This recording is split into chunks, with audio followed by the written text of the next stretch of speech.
안녕하세요. 드디어 6월달입니다.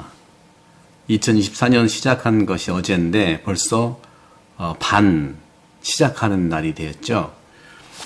오늘 6월 1일 연중 8주간 토요일은 6월 1일이고 성 유스티노 순교자 기념일이면서 복음 말씀으로는 마르코 복음 11장 27절에서 33절의 말씀인데, 예수님 제자가 예루살렘으로 가서 예수님이 성전 뜰을 걷고 계실 때 수석 사제와 율법학자들 그리고 원로 셋이 떼를 지어서 왔죠. 예수님께 말했어요. 당신은 무슨 권한으로 이런 일을 하는 것이요? 또 누가 당신에게 이런 일을 할 수 있는 권한을 줬어?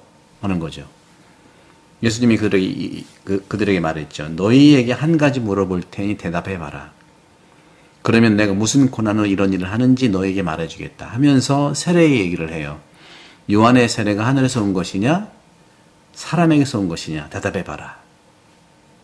또 그들이 이제 논의하고 있었죠. 하늘에서 왔다 하면 어찌 안 믿었느냐 할 것이고, 사람에게서 왔다 하면 군중이 모두 요한을 참 예언자로 여기고 있는데 군중을 두려워하는 것이죠. 예수님께 모르겠어. 그러자 예수님도 나도 무슨 권한으로 이런 일을 하는지 너에게 말하지 않겠다 하고 말씀하고 있어요. 그런 점들을 놓고 봤을 때 예수님의 권한을 문제를 삼았죠. 예수님의 권한을 문제로 삼았을 때 첫째 물음, 예수님의 권한, 즉 반대자들의 질문에 예수님은 역으로 질문을 하십니다. 그들의 침묵으로 또 완고하고 조직적인 물음에 응답하기보다는 마치 선문답을 하듯이 빛을 주는 것이, 눈 감은 사람에게 빛을 주는 것이 무슨 필요가 있으리요? 하고 말한 것처럼 말이죠.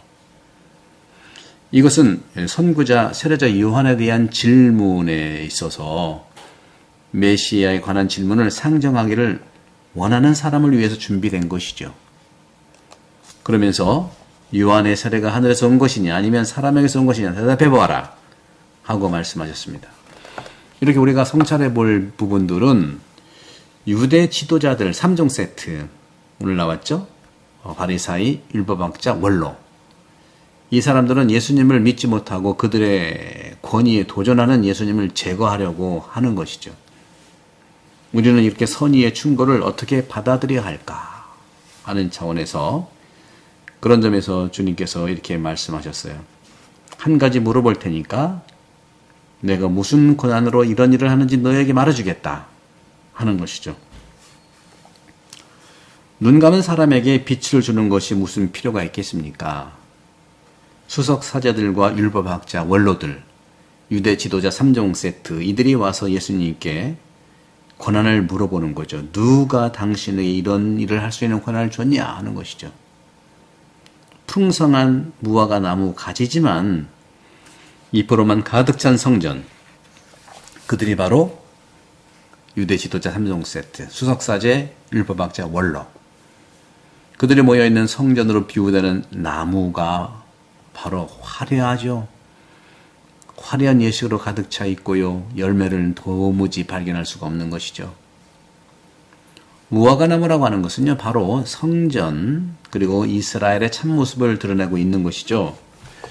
그런 점에서 이 무화과 나무의 비유를 바로 오늘 11장 27절 바로 직전에 얘기를 하고 있는 거죠. 말라버린 무화과 나무의 교훈인데, 이런 점들은 화려한 예식은 많지만 열매를 찾아볼 수 없는 것, 그게 바로 권위에 도전하는 모습이죠. 내용과 열매는 맺지 않고 자기가 권한만 주장하는 것이죠.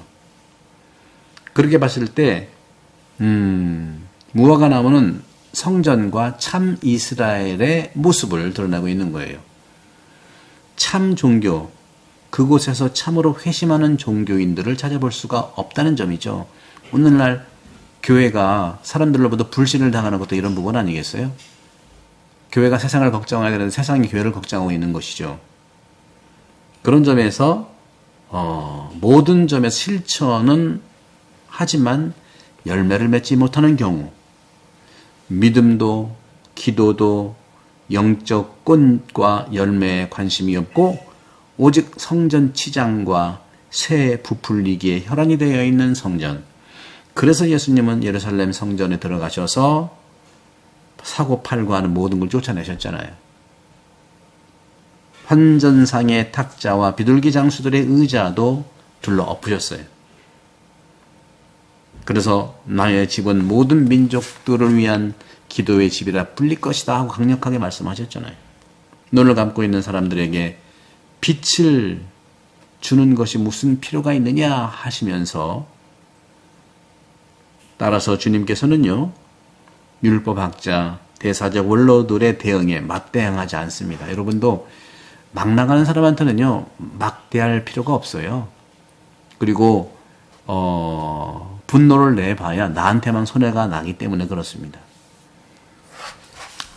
아무런 그런 말씀을 하는 것들은 어떤 정치 지도자가 자신은 독도를 방문하지 않는다고 하더라고요. 가고 싶지만 일부러 방문하지 않는다고 하더라고요. 왜 그런가 봤더니 이런 비유를 쓰더라고요. 우리 집에 예를 들어서 밥그릇이 하나 있는데 그 밥그릇을 자꾸 옆집에 있는 사람이 자꾸 자기 거라고 주장한다는 거예요. 그럼 그때는 가만히 있으면 된다는 거예요. 아니라고 해봤자 서로 싸우는 거야. 분쟁 지역으로 만드는 거죠. 그 본래 내 거라고 하는 것은요, 실효적으로 내가 지배하고 있는 것은 내 거인 거예요. 국토도 마찬가지죠. 실효적으로 우리가 지배하고 있는 곳이 실증적으로 우리가 살고 있는 거니까 우리 거잖아요. 근데 그쪽에서는, 일본에서는 자꾸 분쟁 지역으로 만들어가지고 법원으로 가려고 하는, 국제재판소로 가려고 하는 거죠. 속아서는 맞대응하면 안 됩니다. 바로 예수님도 그런 오늘 맞대응을 하지 않았어요. 그래서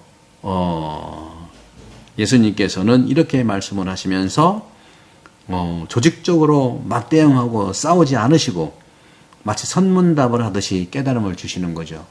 그 정치인도 아마 예수님한테 힌트를 얻었는지 내 거라고 안 하고 그냥 내 거를 내가 쓰면 되는 거예요. 그런 점에서 이렇게 말씀하고 계세요. 너희에게 한 가지 물을 터이니 대답해 보아라. 그러면 내가 무슨 권한으로 이런 일을 하는지 너희에게 말해주겠다.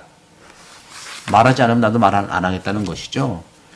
그런 점에서 오늘 예수님의 고난을 문제 삼고 있는 그 사람들이 문제라는 것이고, 그런 점에서 나도 무슨 권한으로 이런 일을 하는지 너희에게 말하지 않겠다 하는 이런 당당함, 그런 점들을 잘 보시고 오늘 마르코 복음 토요일 6월달 예수 성심 성호를 맞이해서 여러분들 은혜로운 하루가 되길 바라고 구독 선교 부탁드리고요. 드디어 영혼 돌봄 책이 나왔는데 그 부분에 대해서는 또 따로 말씀을 드리겠습니다. 성부와 성자와 성령께서는 여러분 모두를 강복합니다. 감사합니다.